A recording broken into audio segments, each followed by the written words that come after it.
लिए आपने मुझे यहाँ बुलाया, यहाँ आमंत्रित किया। मैं विशेष रूप से लखनऊ विमेन एसोसिएशन प्रतिमा जी का, कमल जी का, अमिता मैम जी का भी धन्यवाद करती हूँ कि विज्ञान जैसे टॉपिक पर और उसके संदर्भ में चर्चा करना हम सबके लिए कितना आवश्यक हो चुका है, इस बात की गहराई को समझा और मुझे अपने विचार प्रस्तुत करने का भी ये अवसर दिया है। अब इससे पहले कि मैं शुरू करूं, मैं पहले से ही आप सबसे एक छोटी सी माफ़ी मांग लूँगी कि क्योंकि मैं आप सबसे उम्र में काफ़ी छोटी हूँ, तो अगर छोटी मोटी भूल चूक हो जाए तो इस सभा की गलती को इस सभा में ही दफन कर दिया जाए। इसके लिए मैं शुरू से ही एक छोटी सी आपसे माफ़ी मांग लेती हूँ।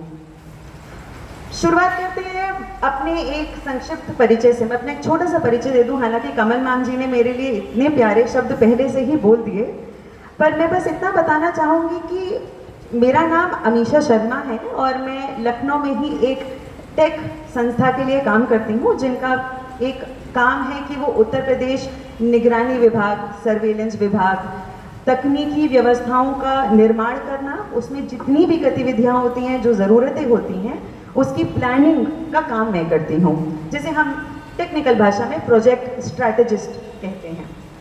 और इस फील्ड में चूंकि मैं कई सालों से काम कर रही हूँ, तो मैंने एक चीज़ का एहसास किया पश्चात कि हम अपने साथ एक शिशु पाल रहे हैं। वो शिशु नवजात है, दिखता नहीं है, पर वो बहुत तेज़ी से बड़ा हो रहा है। मानव जैसा ही है, उसी के जैसे बड़ा होता है, पर वो अभी शिशु है। अच्छा, अगर वो हमारे मानव जैसा ही शिशु है, तो क्या उसके अंदर वो सद्भाव भी है? क्या वो भावना है जो हम सबके अंदर आ सकती है? नहीं। वो शिशु का नाम है AI, आर्टिफिशियल इंटेलिजेंस। और जैसे कि प्रतिमा जी ने, कमल जी ने, अमिता मैम जी ने पहले से ये बताया कि इसका हिंदी वर्णन है कृत्रिम। कृत्रिम का मतलब ही है बनावटी, जिसे हम बना रहे हैं। अगर हम उसे ना बनाएं, इसके लिए माफी, अगर हम इसे ना बनाएं तो शायद इसका विकसित होना ही संभव नहीं है।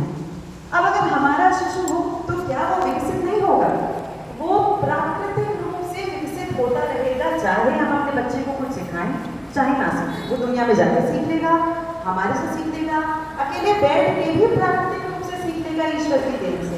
पर ये जो कृत्रिम बुद्धिमत्ता है, सीखता है हमारे दिए हुए प्रणालियों से। अगर हम इसे किसी प्रकार की डेटा, इंफॉर्मेशन, सद्भाव, किसी भी प्रकार की इंफॉर्मेशन देते हैं या उससे अवगत भी कराते हैं, तो ये अपने आप को उस चीज़ के लिए एक छोटा सा एग्जाम्पल मैं आप लोगों को देती हूँ। अभी यहाँ पे रास्तों की बात हो रही थी और मैम ने बोला कि जैसे कि कमल मैम जी ने बताया कि गूगल मैप ने बोला कि आगे चले जाओ, गाड़ी आगे जाके गड्ढे में गिर गई। अब ये गूगल मैप है, यहाँ मैंने इस चिन्ह पे अगर टिक लगाया तो ये योर लोकेशन बता रहा है। ये कैसे बता रहा है? इसे कैसे पता मैं यहाँ खड़ी हुई हूँ? मैंने इसे अवगत कराया, इसलिए इसको पता है।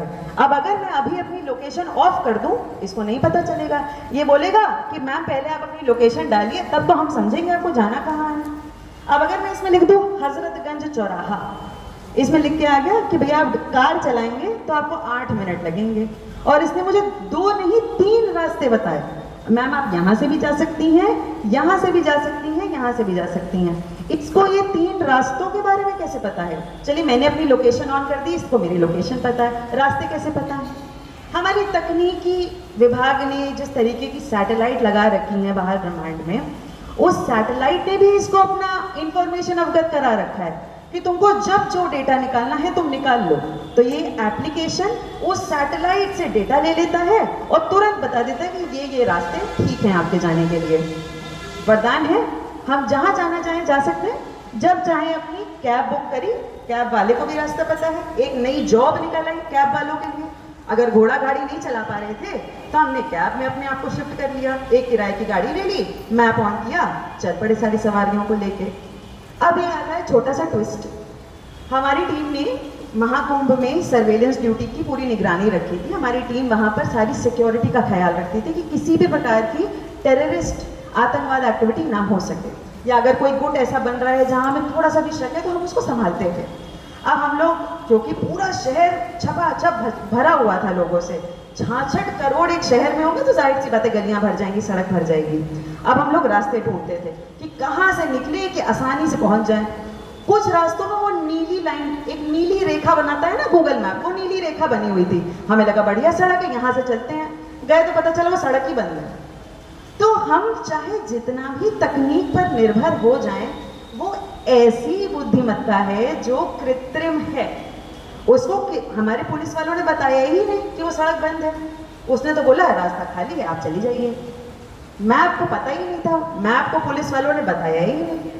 तो यही मेरा कहने का तात्पर्य है कि ये बुद्धिमत्ता वहां तक काम आती है जहां तक हमें इससे मदद देनी है, लेकिन अब पूरा निर्भर होकर आँख बंद करके मान लेंगे भैया हाँ तो ये कह रहा वही सही होने वाला है, नहीं चल पाएगा। बात करते हैं एक छोटे से कार्य क्षेत्र की। अब अगर हमें खांसी जुकाम होता था तो हमारी दादी मम्मी हमने हमेशा से यही समझा कि बेटा गर्म पानी पियो थोड़े दिन के लिए, खट्टा मत खाओ, थोड़ा सा आराम करो कुछ दिन के लिए, दही वगैरह मत खाओ, अपने आप खांसी थोड़ा सा नॉर्मल होने लगेगी, मुंह में थोड़ा सा गुड़ रखो, शहद रखो। बच्चे क्या करने लगे? गुड़ से तो नहीं हो पा रहा है, गुड़ तो नकली है, गूगल पे लिख देते हैं। गूगल ने एक 12 साल के बच्चे को बताया कि तुमको क्योंकि खांसी आ रही है, तुम्हारा समय पूरा हो गया है, अब भगवान तुम्हें बुला रहे हैं। अब गूगल को तो नहीं पता है ना कि खांसी एक सिम्टम है, हालांकि जिससे बड़ी बीमारी भी हो सकती है, पर अभी तो वो एक खांसी है। खांसी आते ही हम कैंसर की गोलियां खाने लग जाएंगे। इसलिए हमें बहुत सतर्क रहना, सिर्फ सतर्क। यहाँ पर जितने भी सीनियर मेंबर्स और आप सब जितने भी लोग यहाँ पर एकत्रित हैं, आप सबने जीवन में कम से कम 50 बार देखा होगा, 50 से ज्यादा आपने चेंजेस देखे हैं समाज में। तो ये एक छोटा बाएं उंगली का भी खेल नहीं है, आपको बस समझना है और कुछ नहीं। कोई बोले मैम जल्दी OTP बताइए, मिंत्रा का ऑर्डर कैंसिल हो जाएगा, हो जाए, हम दोबारा कर देंगे ऑर्डर। कोई बोले कि खाता बंद हो जाए आपका फोन पे, आप जल्दी अभी अपना पासवर्ड बता दीजिए, हो जाए खाता बंद। हम नहीं बताएंगे पासवर्ड, हम पहले समझेंगे, अपने फोन को ढंग से देखेंगे कि क्या ये वहीं से OTP आया है जहाँ पे मांगा जा रहा है। अगर ऐसा है तब तो हम अपनी इंफॉर्मेशन देंगे, नहीं तो हमें कोई जरूरत नहीं है इंफॉर्मेशन देने की, सीधी बात है। अब बात करते हैं हम क्यों इसमें वरदान और अभिशाप ढूंढ रहे हैं, हम ढूंढ ही क्यों रहे हैं।